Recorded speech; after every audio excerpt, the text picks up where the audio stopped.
Hello, everyone. Thank you for joining us today. My name is Keely Denenberg. I'm Senior VP of Client Solutions here at Orange Grove Consulting.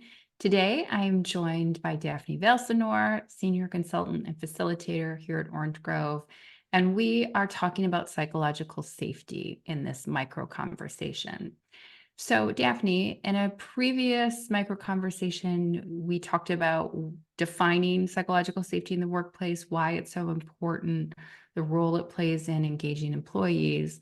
So, my question to you is, what are the skills that leaders can be taught in order for them to create psychological safety for their teams?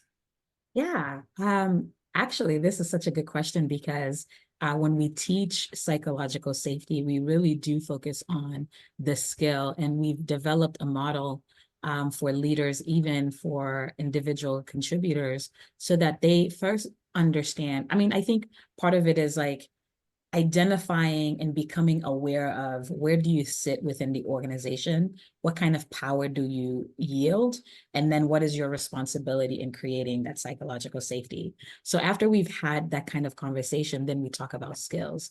And so for leaders particularly, we really hone in on how do you set up the structure for inclusive discussions? What does that look like for you to do that kind of work?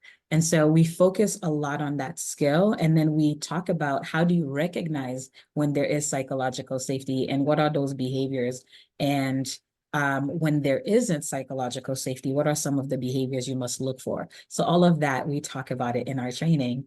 But the other important piece is, as an individual contributor, what is my role in creating psychological safety, not only for myself, but for my peers? And we look at some of those skills as well, because you can be in a team and yes, you may not have any decision-making power, but because of certain influences, you can practice certain skills to say, to establish that level of psychological safety. One, I'm thinking about how can you build allyship when you're noticing that somebody is being spoken over?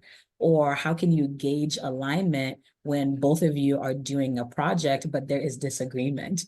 So how can you do that and have real conversation, even though there might be some conflict that is between you two? So yeah. I love it. All right. Well, thank you for that. And I particularly love that there are skills that can be taught even to, kind of non-leaders to help with that, because it's kind of like, they say you need a village to raise a child, right? You need a village to create psychological safety. That'll be our Yeah. new catchphrase. Like, how Uh, do you lead without authority? And right. oftentimes, like, we're so afraid to set that stage, or we think it's not our responsibility to create culture because we don't have that authority. Right. Right. That's an excellent point. I love it.